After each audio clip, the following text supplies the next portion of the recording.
Radio check, loud and clear. Thank you everyone for tuning in and welcome along to the coverage here in Austria. We have got a fantastic race weekend up ahead for us. No sprint weekend this year. Last year it was a sprint race. This weekend it is going to be the typical free practice 1, free practice 2 and 3, then quali and the race. Regardless, though, we're going to have a lot of action up ahead of us.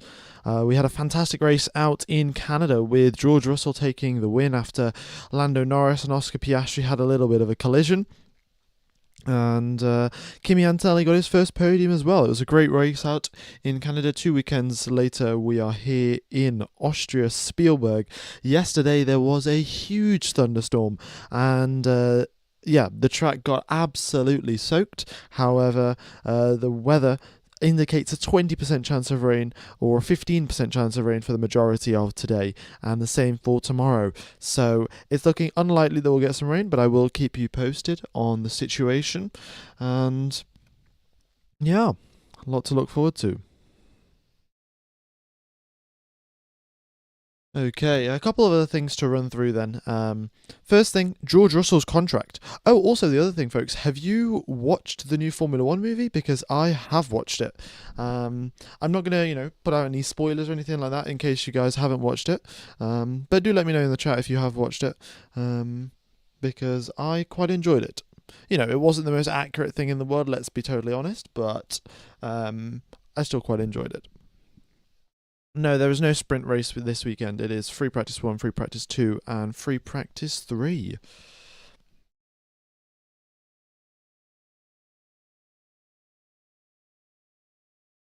Okay.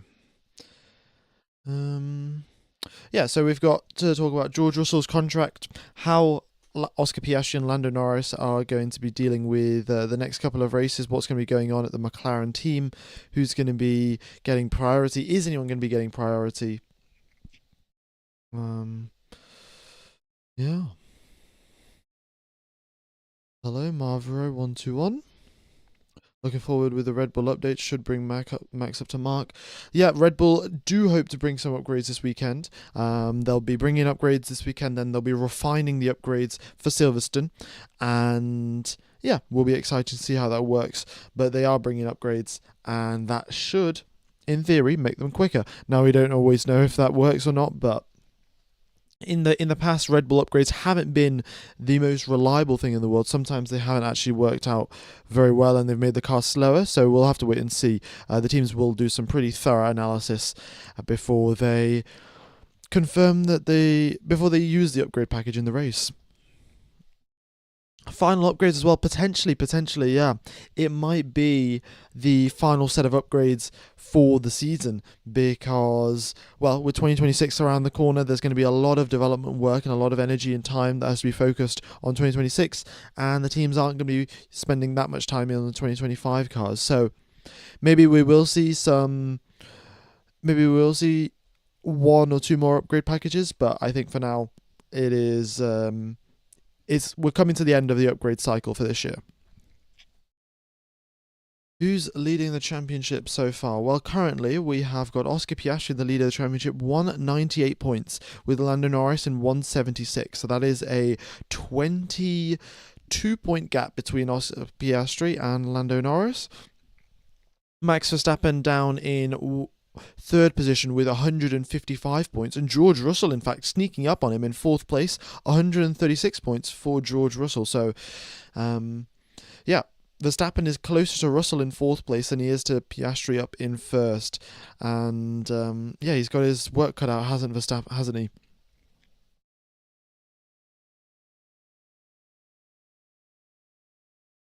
Is Dunn the only rookie for FP1? I think we have maybe at least 2 or 3 rookies driving in FP1 this weekend, because Formula 2 I think do race in Austria, and the other thing is the teams do all of the drivers have driven around here before. It's not too difficult of a circuit.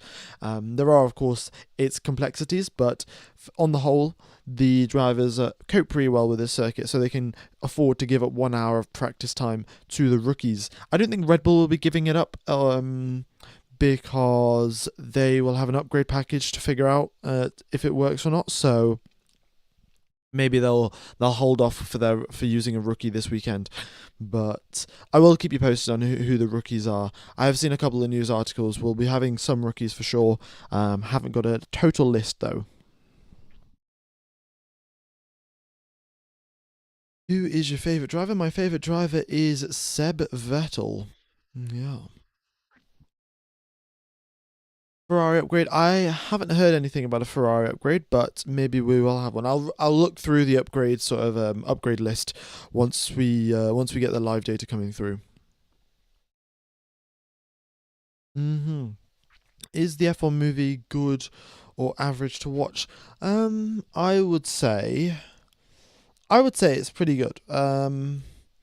Obviously, I'm a Formula One fan. I'm going to be a little bit biased, but you all are also Formula One fans, so I would say that, yeah, it's definitely worth a watch. Maybe maybe don't go to the cinema and watch it. Maybe wait till it comes out on Apple TV Plus or whichever, like Netflix or whatever, and then watch it then. So yeah. Where are the DRS detection points? Oh, that's what I forgot to do. I thought I forgot to do something on the track map, and that's what it is. I'll get the DRS detection points put up for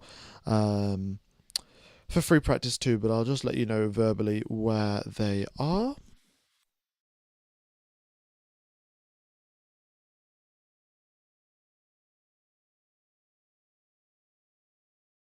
Yeah, I'm just searching up on my phone. I forgot where they are. I think there's one going through turn number 7, but I cannot remember for the life of me.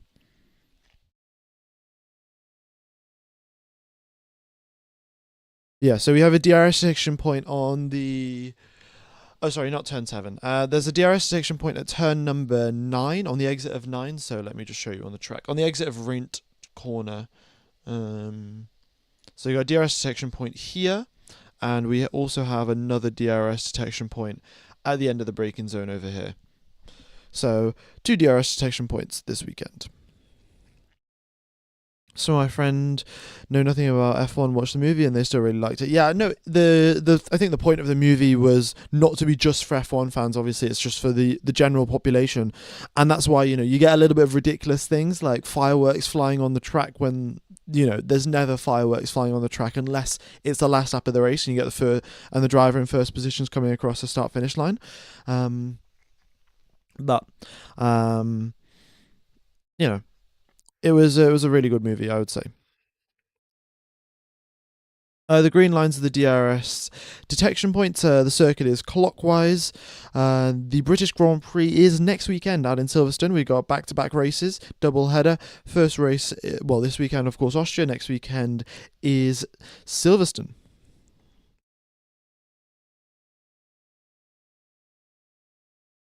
Alex Dunn will participate as rookie for McLaren. He's the first driver from the Republic of Ireland to participate in F1 in 42 years. Good luck, Alex. Oh, well, yeah, good luck to him. I mean, we'll see how it goes. It should be, the thing is, the rookies have got quite a bit of experience around Austria, and it won't be too difficult for them, I suspect.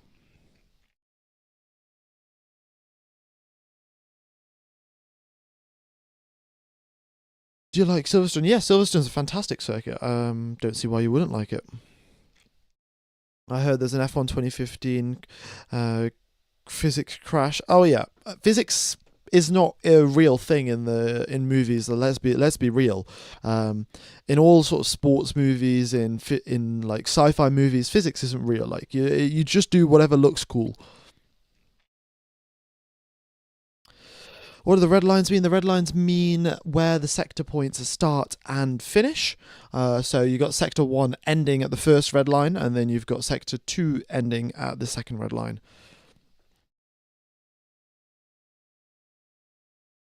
I'd say Sonny Haynes would have totally got a race ban after what he pulled off in Silverstone Monza. Yeah, the stewards were surprisingly lenient, let's put it that way.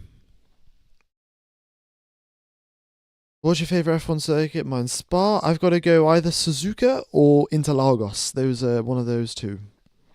Do you prefer Zhou or Checo in the second Cadillac seat if Mick Schumacher or Drogovic isn't going?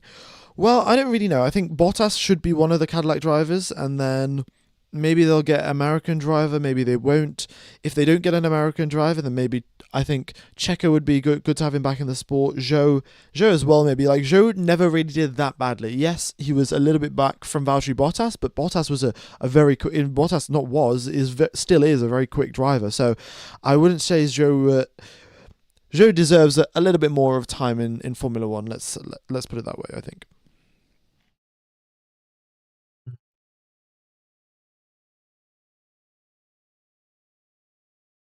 Okay. Yeah, so let's talk about George Russell's contract situation then. His contract is expiring at the end of this year in 2025, and he's obviously hoping to drive for Mercedes next year or drive for a quicker team. But it's currently all up in the air. I don't know what's really going on, but I think Toto Wolff is trying to get in another driver, potentially, Max Verstappen to join Mercedes. It's going to be a tough ask, and I think George Russell has basically done everything that he can to show that he deserves the seat for next year in 2026. But if you get given the option between George Russell and a four-time world champion, then who do you go for? Do you go for the four-time world champion, George Russell? I think it's quite clear you go for Max Verstappen. So yeah, I don't really know what to say there. I think Russell will keep his seat if Verstappen doesn't move, and if Verstappen does move to Mercedes, then yeah, there's no way that Russell's staying. In a very similar way to Carlos Sainz was a fantastic driver at Ferrari, but when Lewis Hamilton, when you get Lewis Hamilton on the phone saying that he wants to come to the Ferrari team, then he will just have to make way, and that's just how these things go, really. All right. Yeah. Joe would bring a lot of money for the team, so it makes sense, but I still think Checo gets it. Yeah, Joe brings a lot of sponsors from China. Checo does the same, sponsors from Mexico. So both drivers will bring a lot of money to the team, and then it's just a question of who they think is quicker, who is going to develop the car more. Sergio Perez has got a lot of experience, and if you pair Valtteri Bottas and Sergio Perez as a driver combo, albeit they may not be the fastest driver combo, but they have a lot of experience at the front of the grid. They can always deliver good performances, and they would be, I think, fantastic choices. It still says Canadian Grand Prix. I do know that. Once we get the data for the Austrian Grand Prix, we'll get the data coming through.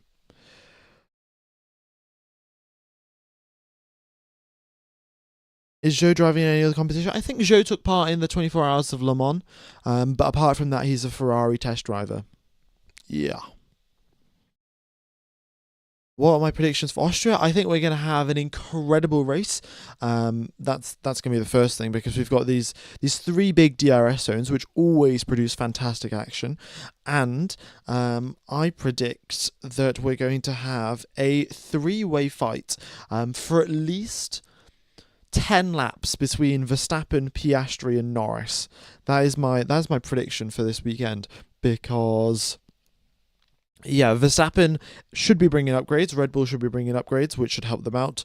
And then we'll have, well, of course, we know the McLarens are quick, so a pretty good battle. Weather predictions, it is looking to be dry for the entire day. There was a very big thunderstorm yesterday. However, the chances of thunderstorm are pretty slim. It looks like 15%, 20% chance of rain, and the sun is, well, shining today, as of right now at least. So, yeah.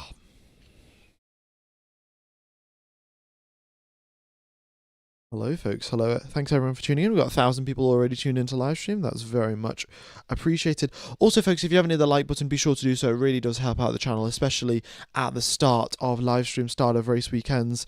It helps kickstart the YouTube algorithm. Expecting orange flares to be from the start of the race, although it's banned. Oh yeah, even though orange flares are banned, they always find their way into the Austrian Grand Prix circuit. So, yeah, that's just how it goes. On race day, there's a 0% chance of rain. At least if you check the forecast for today. But with these things, they always change. So we'll wait for probably Saturday night to figure out what the forecast is for Sunday morning.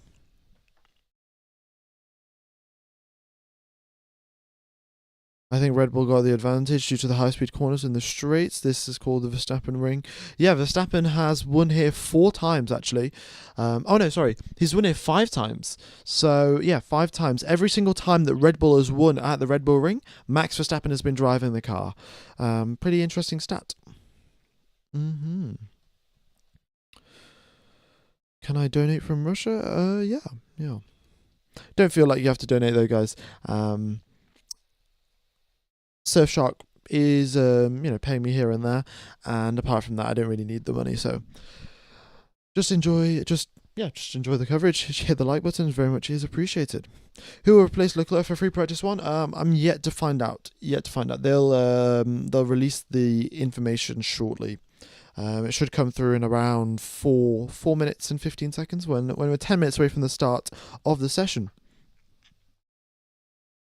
I think Piastri can do good in practice. Yeah, this is practice doesn't really matter, to be honest. I'll take you through an onboard lap of the circuit, in fact. So here we are, coming out of the final corner. If you get onto the power too early, hit the curb, then you're going to spin like this. So make sure not to do that. Then the main thing, really, this is the main lap. You want to get a good run out of these final corners and just a smooth exit and foot flat to the floor as early as possible. There's a lot of grip on the exit of the final corner. You can just go immediately onto the power. So up the hill you go now, uphill braking, brake at the 80-meter mark, and then flick the car to the right over the little curbs. Stay away from the sausage curb on the left-hand side, otherwise you will get your lap time deleted. Then the driver's shifting up through the gears, up the hill again towards turn number 3, braking at the 100-meter mark. You want to miss the apex ever so slightly, because at the apex of turn number 3, the track is really banked and it actually unsettles the car quite a bit. So miss the apex ever so slightly. Then downhill braking now for turn number 3, very easy to lock up, and you run all the way out wide onto the curb and then pull right to the inside line again to minimise the distance you travel. Brake smoothly for turn number 5. You probably want to take that corner in 5th gear. I took it in 4th, but up the hill then you go again through turn number 6. Again, exceeding track limits there. It's so easy to do. And the other thing is that because the curbs are so wide here, the drivers can actually exceed track limits without going out onto the gravel. So track limits will be another concern, and I will keep you up to date on lap times getting deleted and such. But that is a lap of the Austrian Grand Prix circuit, and yeah, there aren't that many corners, but it is extremely tricky. Every single corner has its own little difficulties. Turn number 1, you've got the huge sausage curb on the exit. Turn number 2, you've got this big sort of banking, let's say, sort of, not banking, but the track sort of drops away at turn number 2 at the apex. So you don't want to be hitting that, otherwise it's so easy to spin. Turn number 3, downhill braking zone, very easy to lock up. 4, you just need to turn number 4 is downhill braking. Turn number 6, you've got to carry the speed through those apexes. It's very difficult. 7, you've got the curbs again that vibrate the car to pieces. 9 and 10 are just high-speed corners, and staying within track limits is so difficult. And turn number 10 especially, you can't actually see the apex of the corner on when you're actually sat in the car, on the onboard camera. So in fact, let me just show you the onboard camera. So of turn number 10, let me just pause here. So when you're looking from the onboard camera here, you can actually see the apex, but when the drivers are sat in the cockpit, the track just drops away and you can't actually even see the apex. And if you touch this curb, right, this yellow curb here on the right hand side, if you touch this curb, it's just going to send your car off onto and just do a spin essentially. So the drivers can't see the curb that they're trying to avoid, and it is super duper tricky, that final corner. And if you do hit the curb like I do there, the yellow curb, then you're just bound to do a nice little 180. I didn't install F125. No, I actually had this lap recorded from beforehand. I had to move a lot of stuff. I was moving for the last couple days, so yeah, haven't had time to actually install F125 yet. All right. I mean, the F121 game is my favorite game, so that's what I'm gonna say. I will use it at some point. I will use it. I still just haven't downloaded it, so um, it will happen. Right, the red lines on the track map. The red lines are the sector start and end points. So sector 1 ends at the first red line, and then the second red line, that's where sector 2 ends. The movie was so-so. It was overly dramatic and cliche. Oh yeah, I mean, like, it was definitely cliche. There is no other way to describe the movie. Like, every single sports film is always like that, really. Oh, let me just refresh this data. For some reason, we don't have the colors coming through. All right, the screen's just gone black. We should get the data coming through in a couple seconds. Oh, for some reason, we don't have team colors. Fantastic. You love to see it. The FIA doing FIA things. We'll get the team colors coming through shortly then. Well, we're 9 minutes away now from the start of Free Practice 1. Thanks everyone for coming along. Be sure to hit the like button if you haven't already. Really does help out the channel. And yeah, look forward to commentating for you guys for the rest of the weekend. The accidents were pretty dramatic. Oh yeah, it was sort of like, if you could turn the dramaticness and the epicness of Formula One up to 2000%, like, that is what the film has done. However, you know, if you're not a if you don't normally watch Formula One and you just watch this movie because you're like, oh, one of my friends watches Formula One, maybe I'll watch the film or something. You know, it makes it really, really exciting, and it might get more people into the sport, which I can't say is a bad thing. So, yeah. Okay, we have got a couple rookies driving. In fact, just two, I think. We've got Dunn driving for the McLaren team, and we have got, I think, Luka Beganovic. I think that's what his name is. Driving the Ferrari for Charles Leclerc, if I remember correctly. Did you know that Seb Vettel reached out to Red Bull? Yes, it's you know, as much as I would like Seb Vettel to rejoin Red Bull and start driving, I don't think he reached out for a driving seat for the number 2 Red Bull seat.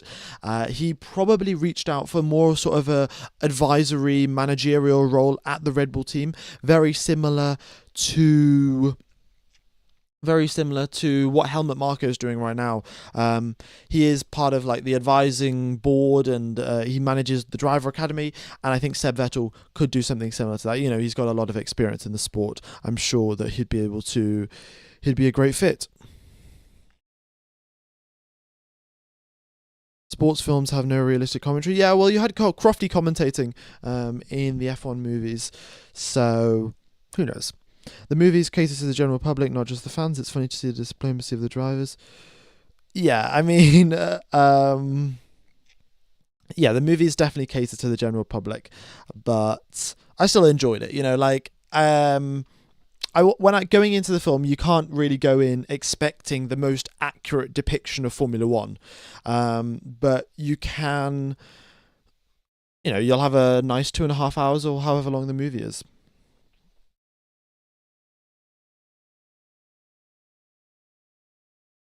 Okay. The purple dot the purple dot is the speed trap. That's where the top speeds are measured at the bottom of the screen, where we've got the top speeds going along. That's where the top speed is measured. Vettel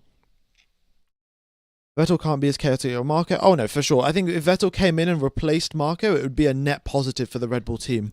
Vettel would be, I'm sure, a much better driver coach than Helmut Marko. Yeah.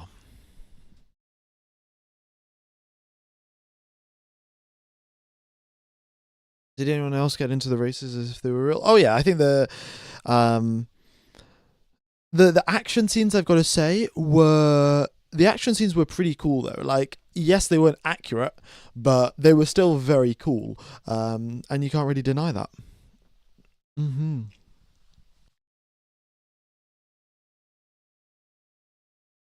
Okay, we're getting 2,000 people already tuned into live stream, 1,900. Thanks everyone for coming along. Be sure to hit the like button. Be sure to subscribe. Let me refresh this data. Maybe we'll get the driver colors coming through. Alrighty, no, still. Yeah, we had an issue last year actually with the Austrian circuit. The GPSs were broken for every single driver last year in FP1. And this year it looks like the drivers haven't been assigned teams. Yeah. How do I use Surfshark for watching?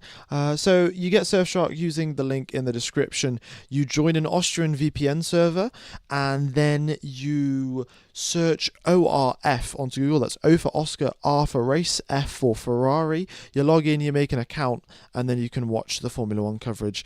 There's around 400 or so people now using Surfshark VPN on the channel. So if you guys want to watch Formula One using this method, then be my guest.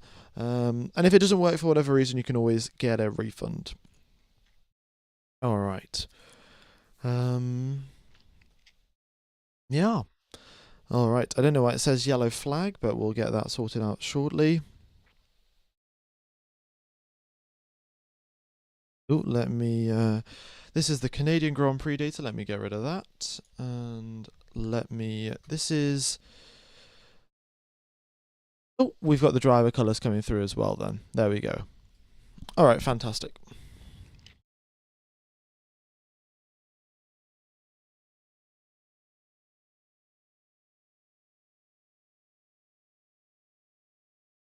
There we go. Okay.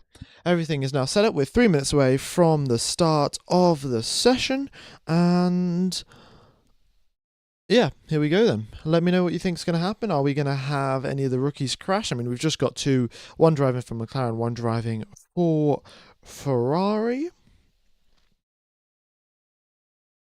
Number 20 is Dunn. He is an Irish driver. He's the first Irish driver in the last 42 years, in fact. So yeah, good to have him. Good to have someone back in the sport from Ireland.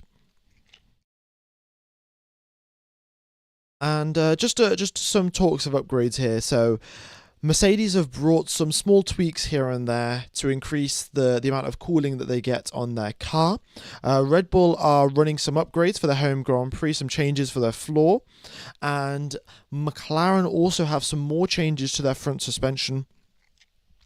And Ferrari's also got upgrades. Ferrari's got new floors, and Hamilton's car will be driving it, so Hamilton's going to be driving that car to sort of figure out if the new floor's working. Charles isn't driving. We've got Beganovic driving instead of Charles. I think it's Beganovic, that's his name. We'll get the team radios coming through though shortly.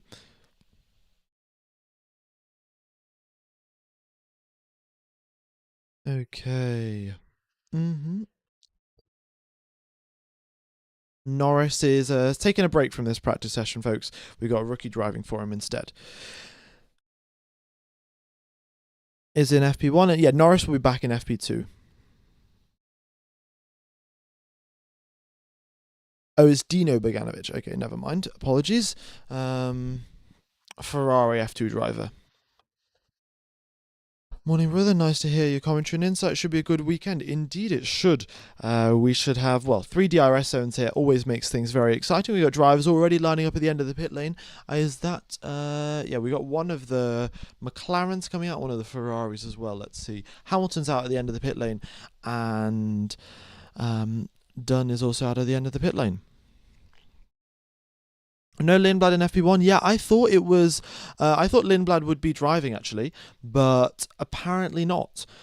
There was a news article that was coming out, but I think because Red Bull have brought upgrades this weekend, it doesn't make sense for them to put a rookie driver in. They need both drivers on, hands on deck, looking to see if this upgrade works for them.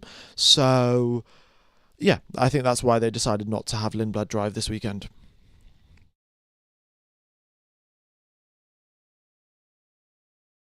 Oh, it is compulsory for the top teams to give rookies a chance. It's just that they don't have to. The teams can choose which race weekends to do it at. So, Silverstone's also a great choice. A lot of drivers have driven at Silverstone before, so maybe they'll do it at Silverstone. We've of course got Hungary as well. Formula 2 races at Hungary, so they can do it at Hungary. They can do it at Spa. There's quite a few more race weekends where they can have the Formula 2 drivers step in. All right, then, folks, we have got green light at the end of the pit lane. Lewis Hamilton is the first driver out onto the track. Then we have Dunn, who is a rookie driving for McLaren. Then we've got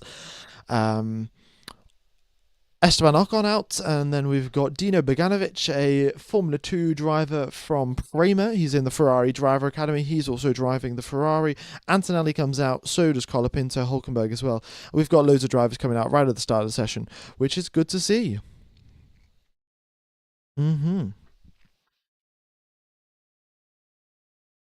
All right, folks.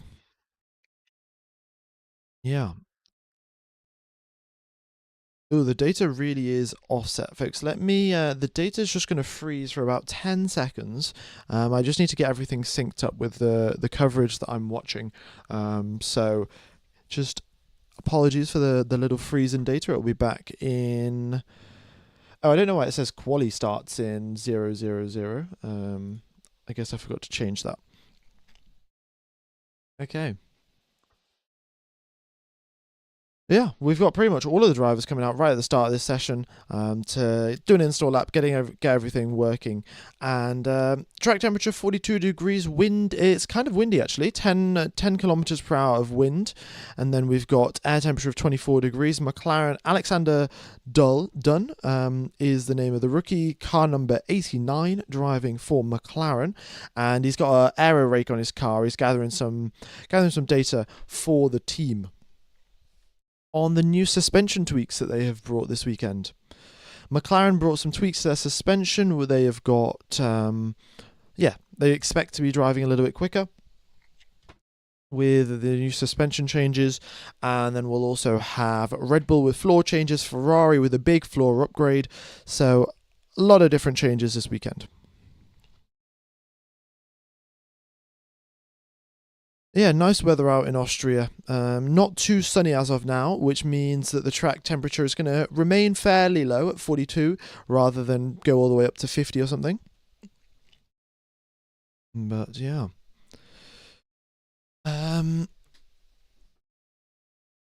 They're both rookie drivers. Beg is Dino Beganovic and Dunn is Alexander Dunn. They're the two rookies driving, one for Ferrari, one for McLaren this weekend, and they're just getting some experience in the car.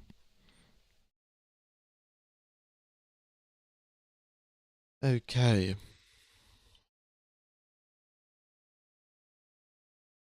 In fact, I'm just going to pin that message, pin a message in the chat because we're going to get loads of people asking. So, just give me a sec, folks. Let me just put that into the chat so we don't get 1,000 people asking. All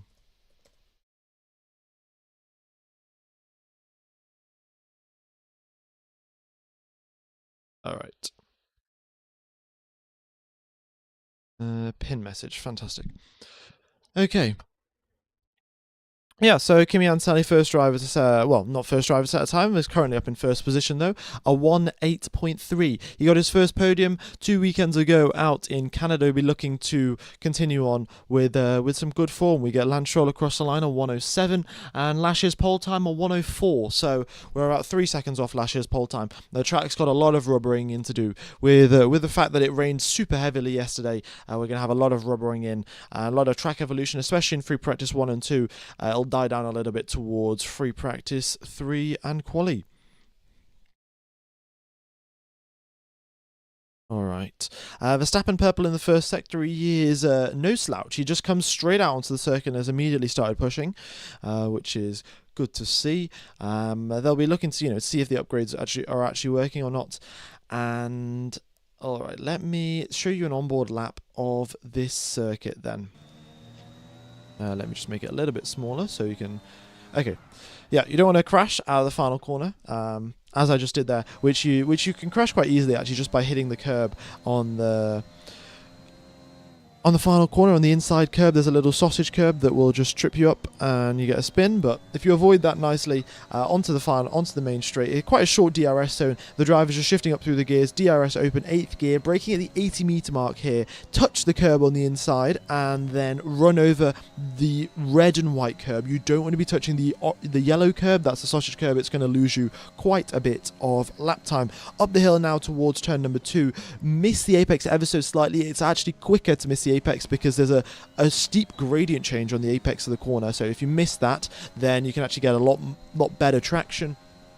Now downhill braking for turn number 4 here, again braking at the 80-meter mark, and just carry as much speed as you can, run all the way out wide, and now hug the inside line as you head towards turn number 6, where you want to be in 5th gear ideally, and then now again, don't exceed track limits like I just have. It's so easy, and we will see a lot of lap times getting deleted because of exceeding track limits this weekend. It's just one of those circuits. They can't put gravel traps everywhere. So yeah, we'll just have to keep our eyes peeled, and I will keep you up to date on the track limit situation. But I'll just talk through the final 2 corners. Let me just get up to yeah, so as long as you don't exceed track limits here, your lap is still valid. Then for these final 2 corners, your tyres are already overheating at this point, so you downshift into 7th, flick the car in, and then now for and now for the final corner. Again, you're trying to. The track is pulling you out wide as much as it possibly can, and your tyres are overheating, which makes it very easy to go out wide. But the important thing is to get the power down as soon as possible, so you have a good run down the following straight. But we're getting some pretty good lap times here. Stroll up into first place again, 106 from him, 106.8.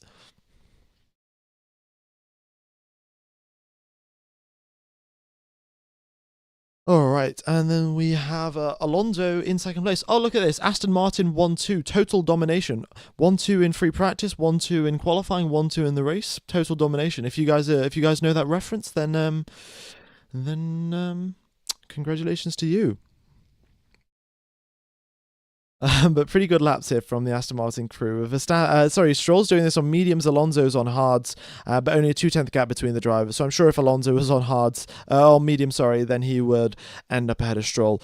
Another thing around this circuit, getting a toe is so helpful. You've got the first main straight, you've got the second straight, and then you've also got the third straight. All 3 straights where you've got DRS zones are perfect straights to get you a slipstream. It'll gain you around 0.2 of a second on each straight, or 1.5 tenths on each straight, by having a nice healthy toe. So we'll see how the teams play it out, you know.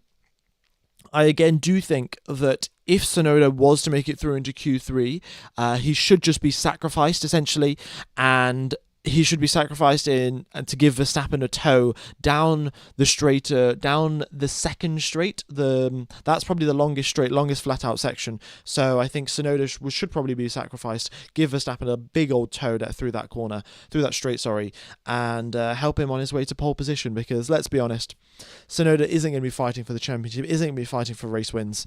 So might as well hedge your bets on Verstappen, and not a bad driver to hedge your bets on, to be honest. All right, Antonelli across the line, second place for him, looking good.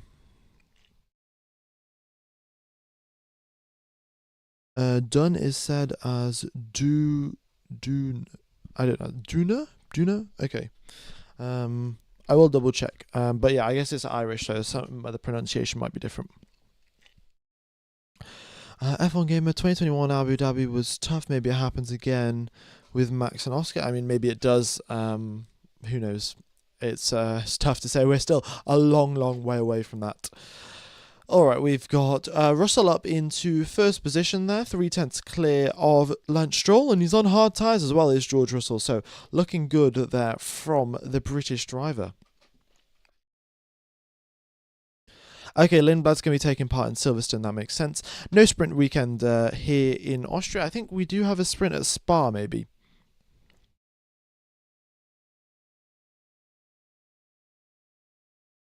Okay.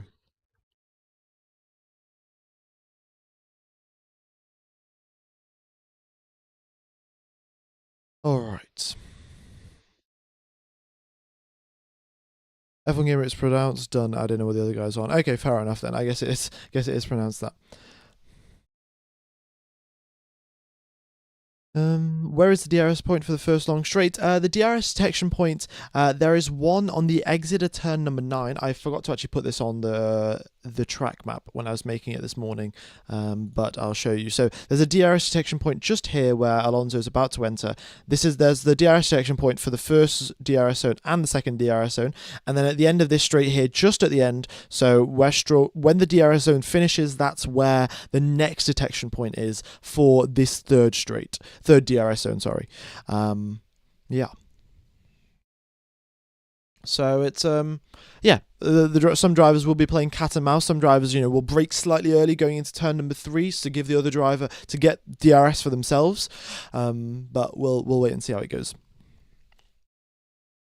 you think Mercedes will be good this weekend? Yeah, I think Mercedes should be pretty good as well. I don't think they're if they performed well in Canada, I don't see a reason why they would perform badly here in Austria, because there were some things in Canada where you had to take curbs, and a lot of them pretty bumpy curbs out in Canada as well, and the drivers had to take them in order to get good lap times. The conditions were pretty similar to what they are out here in Austria. The track surface is pretty similar level of roughness and stuff like that, so if they did well in Canada, they should also do well in Austria, because the other thing is, Canada's a very power-sensitive circuit. You do need a lot of speed in straight lines, and George Russell had that, in Canada, and he should be able to do the same this weekend.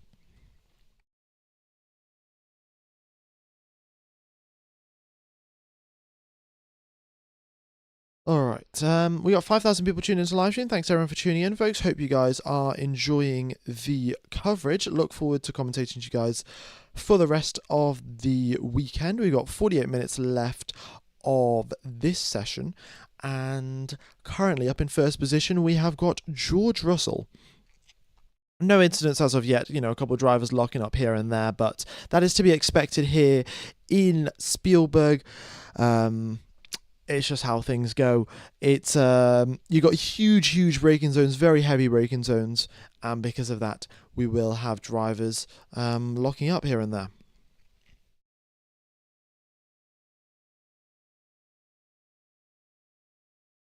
All right. Yeah, let me know what your predictions are, folks. What do you think is going to happen?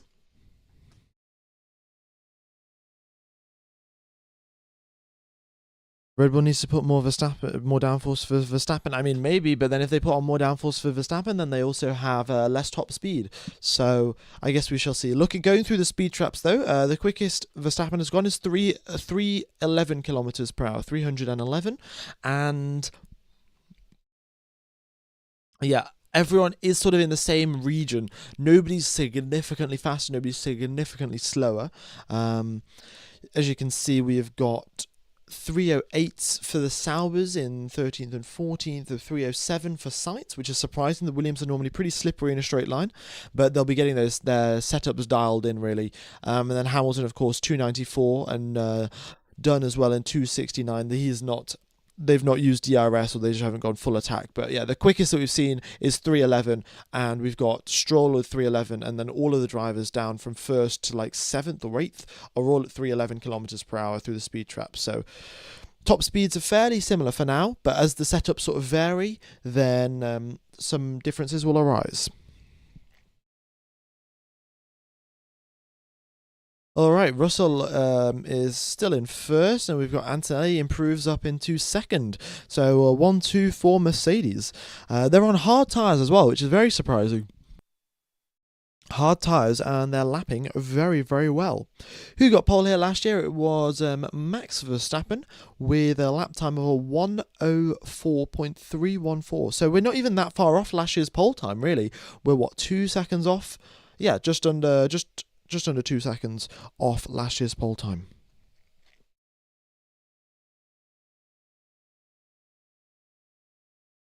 Okie dokes. Also, folks, if you haven't subscribed, then be sure to do so. Hopefully, we can hit 173k subs today. Yeah, I didn't update the sub target. There we go, 173k subs. We're not really that far off. We're only 106 subscribers off. So yeah.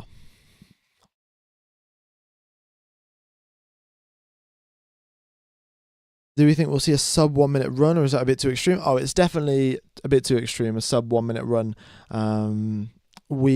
That's just not going to happen. Really, you're going to need a lot more speed down the straights, and then some more cornering speed as well if you're going to go sub 1 minute lap. I think if you play F1 career mode and then max out the cars, then you could potentially go sub 1 minute if you had like Jarno Opmeer driving. But yeah, not in these current cars. We're not going under 1 minute. Yeah, this year's pole time should be lower than that. As long as track conditions aren't significantly worse than last year, then we should get the pole times being quicker this year. What happened to Hamilton? He must have had some issues. He only did 4 laps on the medium tyres, and then he came into the pits and hasn't come out since. So I guess they're checking something out. But Hamilton has got the upgraded floor, ladies and gentlemen. So yeah, something new, maybe. I'm not sure exactly what's happened, but yeah, currently sat in the pits. Actually, is he just making his way out now? He is. Okay, nice one. Hamilton's out onto the track then.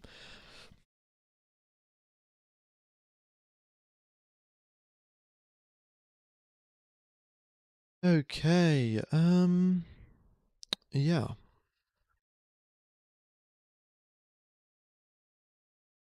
What else have we got going on then? Not all that much, really. Not all that much. We've just got drivers out there doing some long runs on the medium tyres. We're not going to see any quali sims, at least not for the next half an hour or so. Maybe in the final 15 minutes of the session, we'll get some quali sims.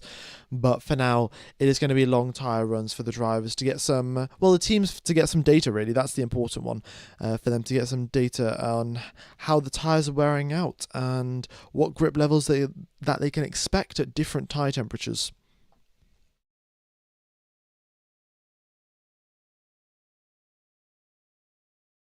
Okay, how much lap time is lost when pitting? I think it's 22 seconds. 22 seconds lost when pitting. Yeah.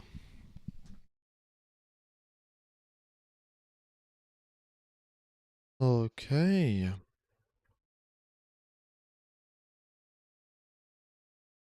Carlos Sainz up into third position. Very nicely done. Smooth operation there from Carlos.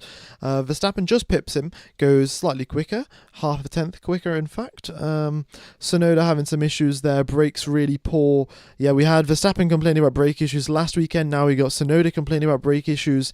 And the other thing is that the more locking up that you get, the easier it is to lock up on the next attempt. So let's say you have a small little lock up into turn number 2, and then on the next lap, or the next lap at turn number 4, let's say, it's even easier to lock up, and then you sort of get into this cycle where you can't brake with maximum force because it's just too lightly that you're going to lock the brakes. So the drivers will have to be careful of that, and it's not really an issue in the race because the drivers are never really at 100% attack in the race, where they're going to be at risk of locking up the brakes. But in practice, where the drivers are getting a feel for the grip conditions, it does become a problem. Otherwise, you're just going to waste a set of Pirellis by locking up, and then you have to essentially just wait.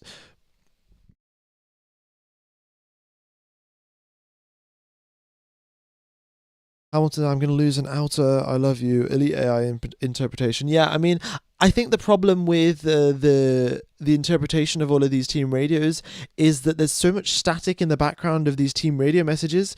Like, you would have thought, Formula One multi-million pound cars, you would have thought they figured out a way to make the radios not sound terrible, but there is so often just huge amounts of static in the background. F1 Gamer, what is the rank of the shortest tracks on the calendar? So we have Monaco is the shortest, then Austria is the second shortest, and then we have Canada being the third shortest, if I remember correctly, or maybe Mexico is third shortest. But yeah, it's between those four. You got Monaco, Mexico, Austria and Canada. Those four are the shortest of the shortest circuits on the calendar.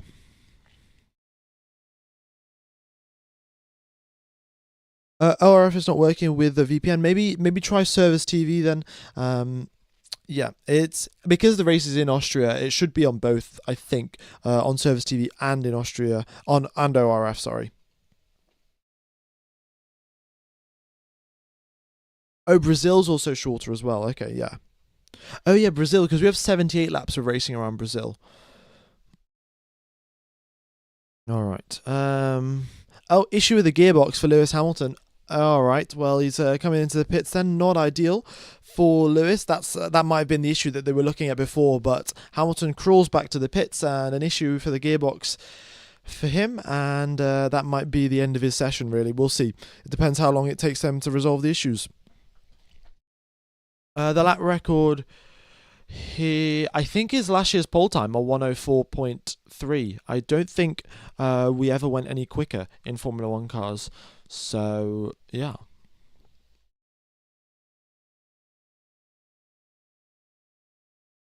Who's the replacement of Charles Leclerc? Dino Beganovic is a F2 driver for Prema. He's part of the Ferrari Driver Academy. He is driving. Yeah, he's driving today for the Ferrari team. And then we have Alexander Dunn. He is driving for the McLaren team. Yeah. He's currently out on a set of softs. Oh, no, he was out on a set of softs, sorry. But he's just getting to grips with the car. It's his first time in a Formula One car. So, yeah. He's learning all the controls, learning all of the settings, and doing a little bit of testing for the team as well. We're getting the aero rakes on and such. Okay, Sainz purple in the middle sector. Looking good here is Carlos Sainz. Has got just turn number 9 and 10 left for him. Yeah. All right. Looking good, looking good. Here he comes across the line and first position. What a lap. On a set of medium tyres. Carlos Sainz up into first place. He's going to look to bounce back, really. He had a pretty bad weekend last weekend. He got knocked out in quali, I think, in 16th position. So, yeah, Sainz will be looking to improve and hopefully score some solid points this weekend. We got Russell out on a set of softs. Okay, so I guess he's doing the quali sims early. The track temperature has dropped a little bit. The clouds have come out to cover the skies. 40.41 degrees is the track temperature. So maybe the softs will hold on, maybe they won't. It's always a little bit tough here in Austria.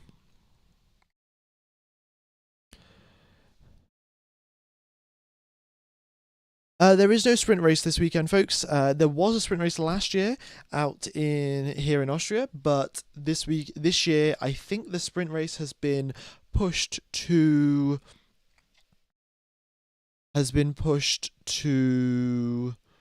Spa rather than here in Spielberg.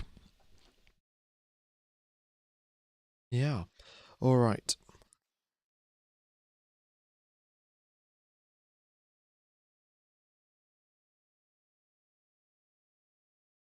All right. Is this track good for overtaking? Oh yeah, for sure. There's loads of overtaking opportunities at the circuit. There's you can overtake pretty much every single corner actually. I think in okay, you can definitely overtake into turn number 1. You can overtake into turn number 3. Turn number 2 is not a real corner, but you can probably overtake around the outside there as well. Most drivers do with DRS. Then turn number 4, you can definitely overtake. The next braking zone where Russell's going through, we've seen a couple of overtakes around the outside of through 6 and 7. And Russell purple through the middle sector. And then we have got the final 2 corners where you probably can't overtake, but I would say out of a circuit of 10, you can overtake an 8 of the corners. So that's pretty good going. 8 out of 10.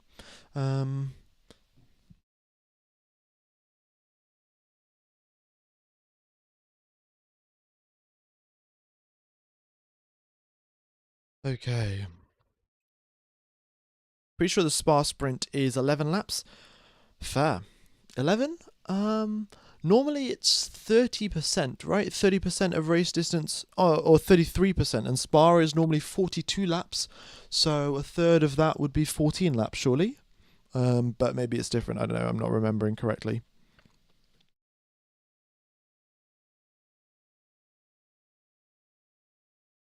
16. Okay, well, I guess we'll figure out once we get to Spa. We've still got a while till we get to Spa. Charles will be racing in free practice 2. He's just sitting out of free practice 1. The FIA say that the teams have to give the rookie drivers at least 6 weekends in the year. They have to let rookie drivers drive in free practice 1, and yeah, this is one of the weekends that McLaren have chosen to give to a rookie driver. Ah, Spa is 44 laps, not 42. Okay.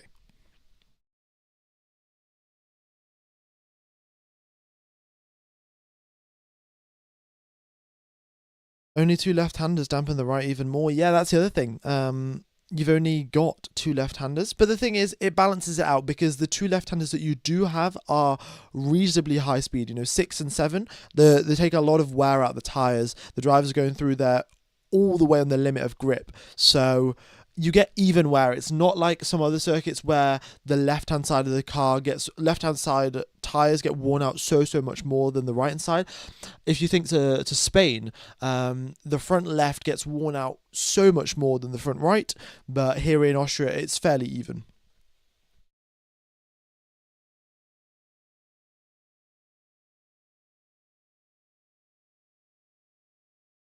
All right, I'll take you through an onboard lap of the circuit while we are here. We haven't got too much action. We've just got, in fact, Piastri and Antonelli out on the track. Antonelli came across the line a 1.6.1 from him, and that was 3.5 tenths back from his teammates. So Russell still got the upper hand as is expected, really. All right, so let's go for the onboard lap. So if you come out the final corner here and you touch this curb, actually, let me just show you. So this curb here, this yellow curb on the right hand side of just where the front right wheel is about to hit, the drivers cannot actually see this curb when they're sat in the cockpit. Here on the onboard camera, we can see it, but when you're in the cockpit on the actual track, you can't see this curb. You can't see the red and white curb. You can't see the yellow curb.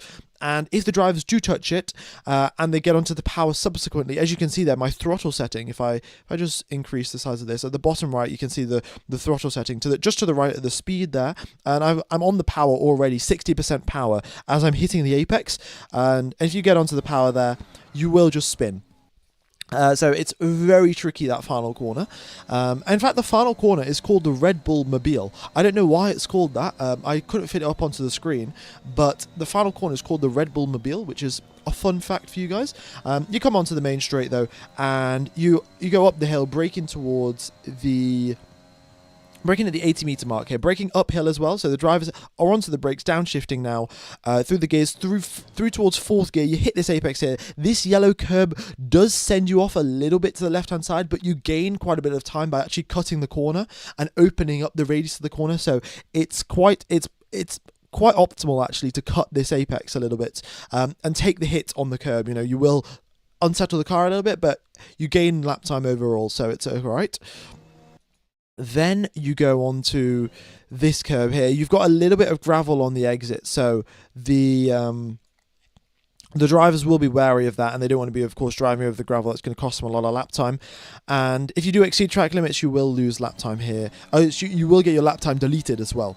Up through the hill you go. And the drivers will just make sure their upshifts are absolutely perfect.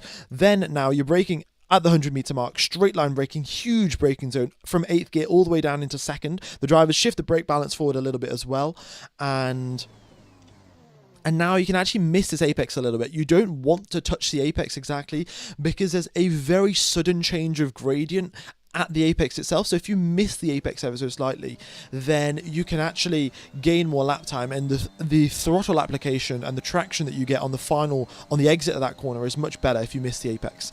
Now downhill braking for turn number 3, we've seen loads of drivers lock up here, go off into the gravel, and yeah, it's always a concern for this downhill braking zone. So easy to lock up. You hit this apex, then run out wide. It's not so much about hitting the apex, it's more about carrying the speed through the corner.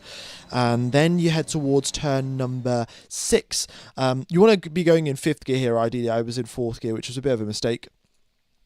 But you go through fifth gear through this corner and you hit this apex as late as possible, then run out wide as well over the curbs, and then again for here, you're just getting understeer city. That's basically what the cars and the drivers are feeling it through this part of the circuit. You're just so much understeer. You want grip to turn in, but your tires are overheating. As you can see, track temperature has dropped down a little bit to 38 degrees right now, but if the sun was shining, it would be up at 50 and your tires would be overheating, and it's a very big problem for the quali laps.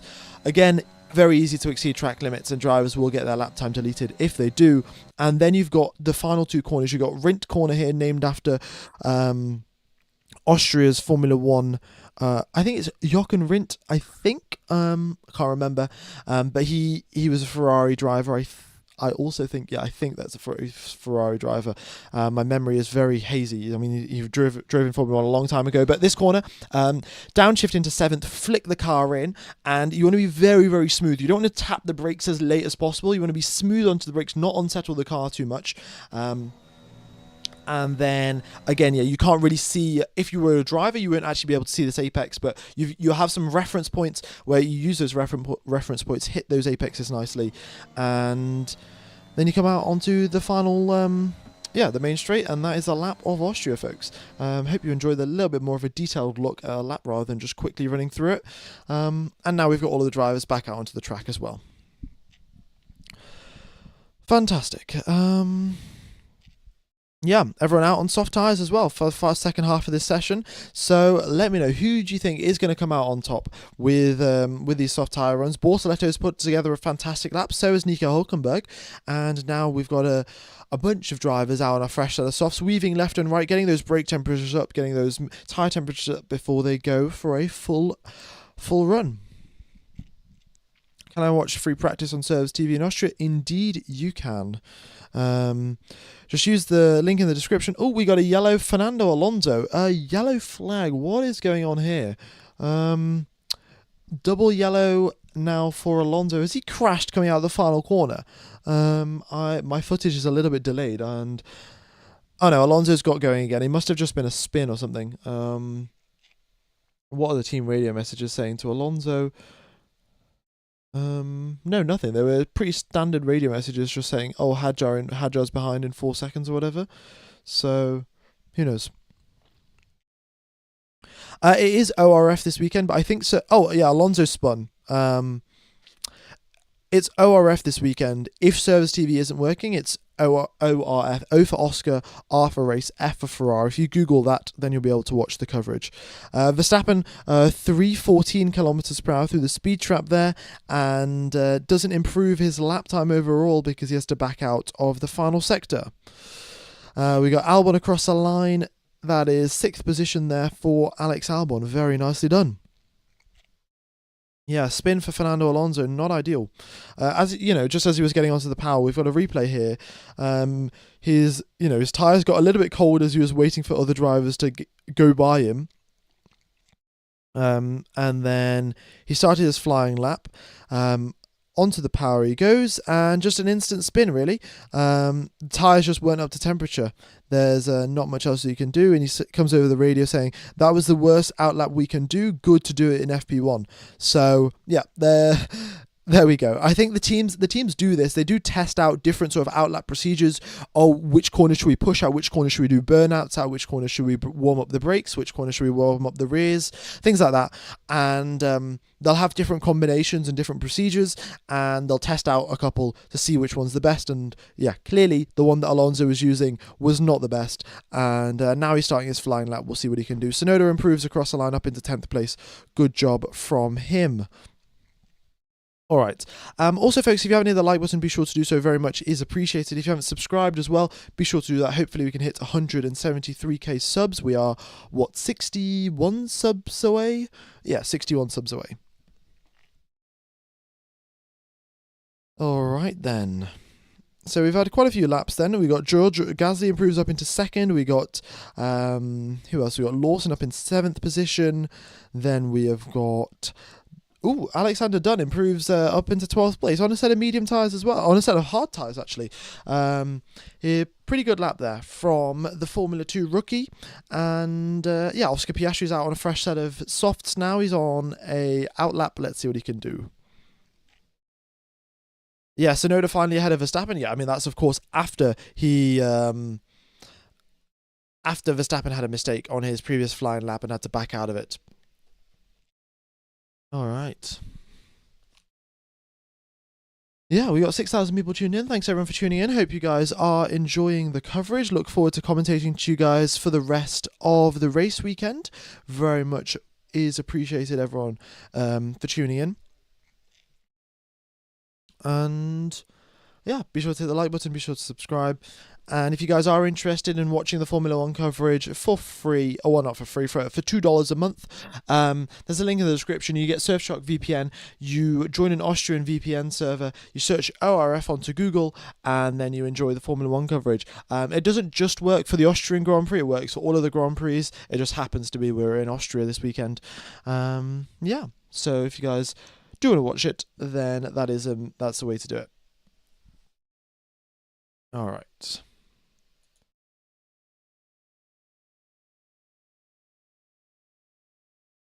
Let's see.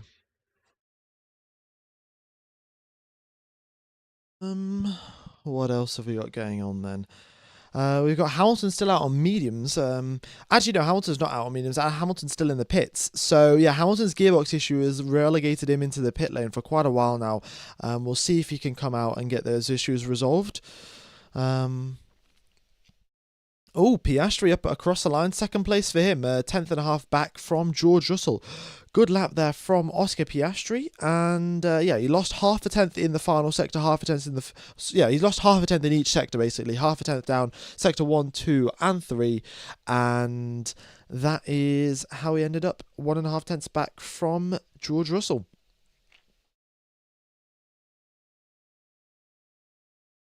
All right. Isn't Lindblad supposed to be in FP1 today? Yeah, I also thought that, but I think Lindblad's going to be taking part in the Silverstone FP1 rather than the Austrian one.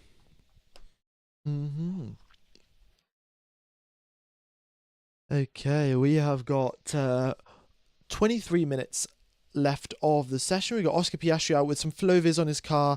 The McLarens have brought some upgrades to their front suspension, so that is the upgrades that they're testing out there with Oscar Piastri. Red Bull have brought some upgrades to their floor. Ferrari have brought a big set of upgrades for their floor. Hamilton was meant to be testing out those upgrades, but with now the fact that he's got gearbox issues could mean that Ferrari are a little bit behind in terms of gathering data and seeing if their new upgrade package works or not. Verstappen improves across the line up into second place, splitting Russell and Piastri in the top 3 within a tenth and a half. I mean, this weekend is starting out close. I think it's going to end up close as well. We are in for a fantastic weekend out here in Austria.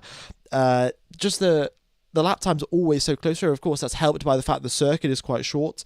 But yeah, we always get some brilliant racing here in the Styrian Hills. Hello, Exoteric. Nice to see that you are here, buddy. F1 Gamer for the Red Bull curse seat. Why don't the drivers just study and adapt to Max's driving style instead of sticking to theirs? Clearly not working. It's not really that easy, really. Max's driving style requires you need to be super duper precise and super duper sensitive, and the thing is Verstappen will have grown up with this driving style. Like all of the driving styles that these drivers have, they've sort of grown up with these driving styles, and very few drivers have the ability to sort of adapt at a moment's notice, and nobody can really adapt a driving style at a moment's notice and also be the quickest as quick as they need to be.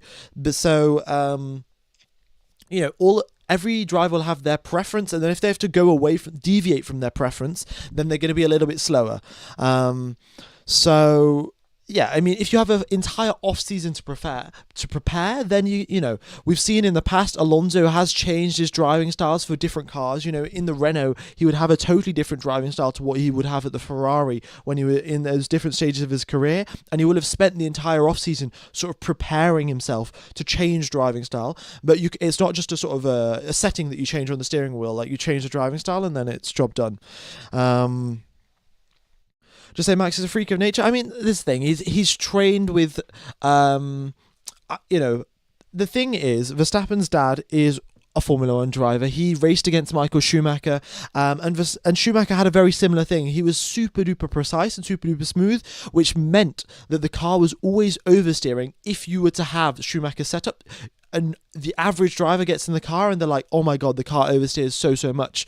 But in theory, that is the quickest possible setup. So I personally think that what will have happened, Jos Verstappen will have known this fact, that, an oversteery car in theory is quicker, and all of the best drivers have an oversteery car. Or we've got an issue. Who's this? Ocon on the exit of turn number 1. I suspect that's going to be a spin over the sausage curbs. Haven't got footage as of yet, but just a yellow flanel, and he should be back on his way, because they would have brought out the double yellows if it was anything bigger.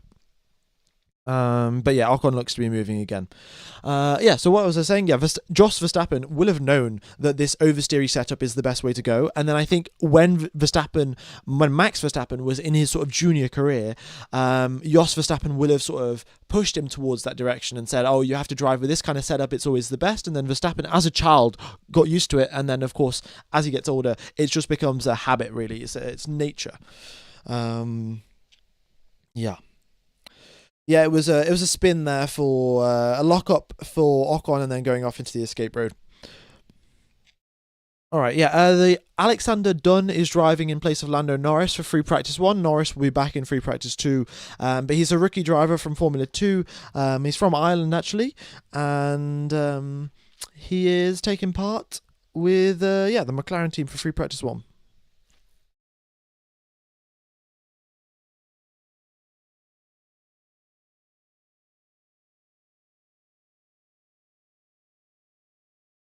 Yeah, flat spot on Ocon's tyre as well. That will have...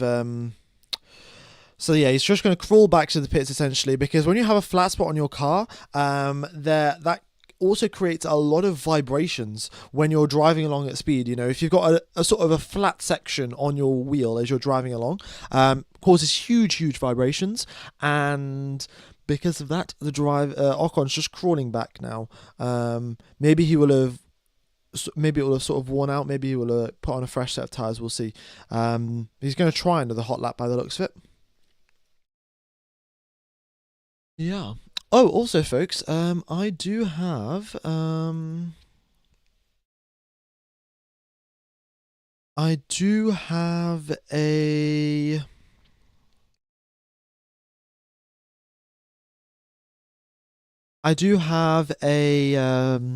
bit of merch to show you guys here. A merch design that I've come up with. Let me just pop it out here onto the right side of the screen. Oh no, this is the wrong one. This is also one merch design that I'm going to put on the back of a white t-shirt. But the other design that I've been working on is this one. This, I think, would look pretty cool on the back of a t-shirt. I'm planning to do this for all of the circuits, so I will make one for Austria and stuff. But yeah, let me know what you think, folks. I will be... should have merch released potentially by the end of July, maybe by the end of... definitely by the end of August. But yeah, let me know what you think. Gonna need that, yeah.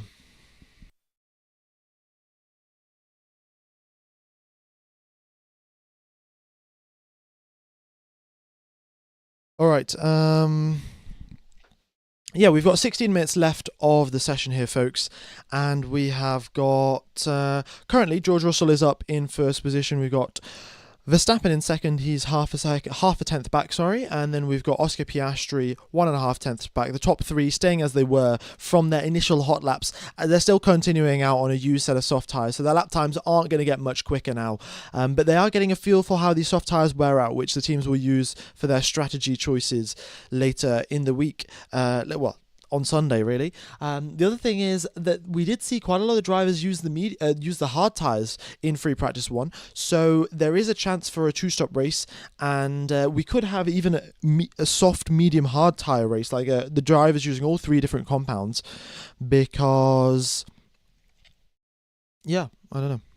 I'd ruin the parental advisory tag if I were you. It's a great design. I run clothing brands. Oh well, thank you very much, Mamba. I think it's pretty cool. The parental advisory warning or whatever, I just thought would look dope, but I might remove that. I might put the track, the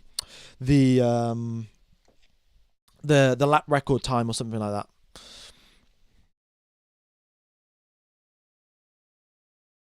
Okay.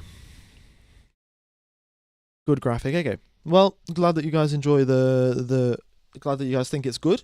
I did spend quite a while making the design, so glad that all of you guys think it's good. And then I will look to get it fully released into like an actual merch store. I still also can't think of a good name for like this sort of clothing brand. Like I was thinking of like Project Velocity maybe, or what was the other thing? The Motor Racing Club. But I can't really think of a good name or a good logo. But if you guys have any suggestions, then do let me know. Can you make Max Verstappen merch? Oh yeah, I'll be doing merch for all of the drivers. Like I've got a similar design to the George Russell one of Max Verstappen. Let me. I can probably load that up. Yeah. I'll just pop that up for us onto the screen for 5 seconds. But yeah, it's pretty similar, and it'll just go on the back of a white T-shirt. I think there needs to be a little bit more details added here and there, but yeah, I'm in the process of making stuff up.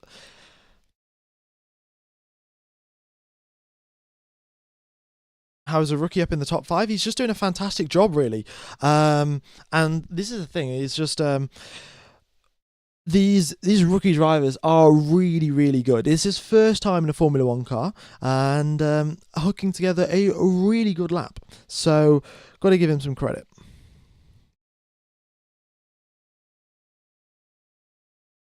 Do you have merch for Charles? I haven't made Charles's design yet, but I will be doing one for each driver, folks. So don't worry. Yeah.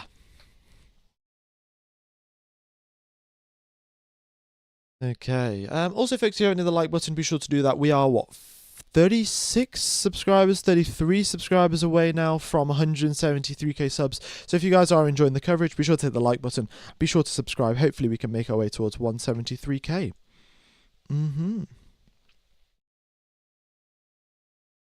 Yeah, I think I'll make some merch. Plan C for chaos.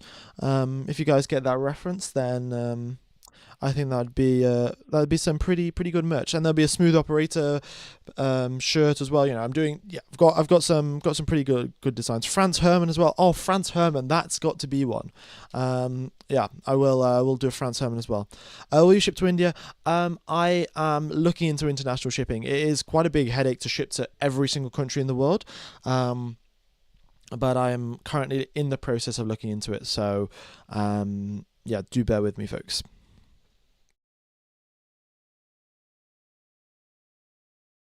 Why is Hamilton so slow? Hamilton had gearbox issues for the majority of the session, and he's now just come out onto the circuit. So there's 12 minutes left of the session.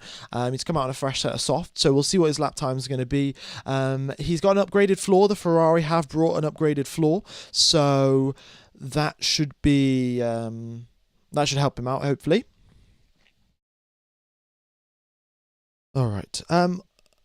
Also, what was I going to say? Have you guys, if you have seen the Formula One movie, what would you rate it out of a scale of 1 to 10? Because I would probably say, it's not the most accurate film in the world. However, I still think I would rate the Formula One film an 8 out of 10. I don't know. it's not the most pinnacle of sports films. Like Ford versus Ferrari, fantastic. Rush, incredible. um this film a little bit cliche, like, oh, a retired driver comes back, or a retired sports person comes back to the sport and has one final hurrah. um but I reckon it will still be pretty pretty highly rated amongst most people. I think also the general public, like if you're not a Formula One fan and you watch that movie, I think it would be a fantastic one. Um, oh, imagine if you could watch the movie in 3D. That would be so cool. But I don't think they filmed it in 3D. So yeah, unfortunate. Charles Leclerc is not driving for free practice one. Dino Boganovic, a rookie driver, is driving in his place, but in free practice two, Leclerc will be back and Leclerc will be driving. Yeah, Dunn is doing fantastically, up in fourth position, and this is his first time in a Formula One car as well. And how far back is he off Piastri? Like what? Less than 1/10 of a second, 70 milliseconds back. That's incredible. I mean, all we've seen. Antonelli has been off the back of George Russell, but quite significantly, 3/10, 4/10 back, and Dunn has come here. Admittedly, it's a practice session. Let's not get ahead of ourselves, but a fantastic sign for him, and it'll be a great boost for him and his weekend here in Formula 2, I think. And then, of course, that'll get a little bit more eyes onto him. Rookie driver joins Formula One, is only a 10th back from multiple race winner teammate.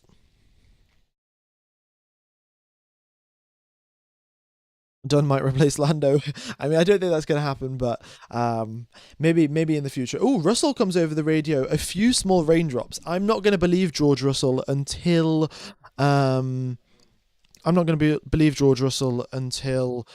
a couple more drivers confirm it, because he has previously just said it's sweat.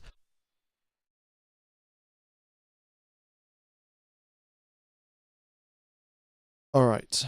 Someone's streaming on TikTok. You're streaming again on TikTok. Folks, if you are watching this stream on TikTok under the channel Black Box Gaming, it would very much be appreciated if you come over to YouTube. I am watching. I'm the actual commentator, and my commentary has just been stolen and been put onto TikTok. So if you are watching on TikTok, come over to YouTube, search F1 Gamer on YouTube, and watch it here. We've got a lot more people in chat. And yeah. The clouds do look slightly darker than they looked at the start of the session, and there may be some raindrops, but the weather radar doesn't show any signs of rain, so maybe Russell was just seeing his sweat.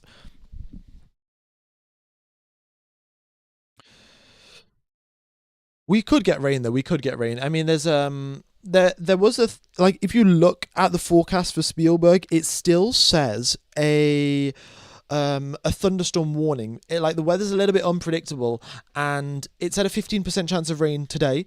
So maybe there is still a chance. I'll keep you guys posted. I'll get a weather radar up as well in time for free practice too.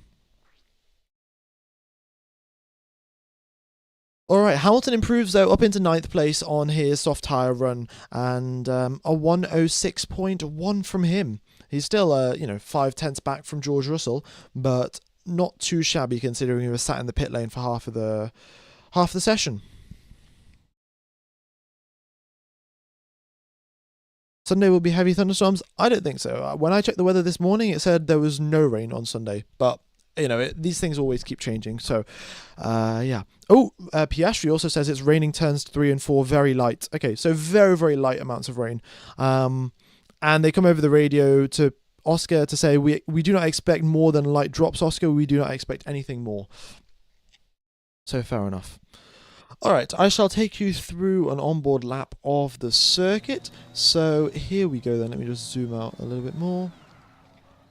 Yeah, don't spin on the final corner like I just did there. I probably should have edited that bit out, but, I'm only human, and I'm going to keep my mistakes in there sometimes, because, it takes a lot of skill to get a lap perfect around Austria. Like, yes, it's easy to complete a lap because there are only like 4, 5, 7 corners in total where you actually have to turn and brake, but getting a lap perfect on the limit of grip is so tough. You go up the hill now towards turn number 3, braking uphill at the 100-meter mark, downshift into second, downshift nice and early as well. You unsettle the car every time you downshift, but it's much better to to downshift nice and early. It does do a little bit more wear to your engine, but it's the optimal strategy around here in Austria. Then hug the inside line as you go through turn number 5 towards turn number 6. Tap the brakes, flick the car to the left, flat onto the power again. Go over these curbs. They do vibrate the car a lot, but you gain so much lap time. Same thing again for this set of curbs, and you just don't want to exceed track limits like I did there. You downshift, flick the car in for turn number 7 for the rinked corner, and then you have got the final corner, of course, where you come across the line, and that is a lap of Austria, folks. So one of the shortest laps on the circuit, especially in terms of lap time. Actually, I think it is the shortest lap in terms of lap time for sure. I don't think we have any sort of circuit that's sub 105 or 104. Yeah, it is a very fast circuit, and top speed is super duper important. We're seeing drivers reaching 312, 314 kilometers per hour was the quickest I've seen so far, at least from memory. And the drivers will be using slipstream, they'll be using DRS to get as much performance as they can through these straights. Another thing here is, well, it's not so much a concern today, but if it is hot on a Sunday, the teams will need to add a little bit more additional cooling to their engines, because the drivers spend a huge amount of time at full throttle. I think around 70% of the lap is spent at full throttle. So yeah, the engines do need a significant amount of cooling here. The circuit layout in 2020. Okay, yeah, the circuit layout in 2020, that is correct, but it's not a typical circuit, shall we say.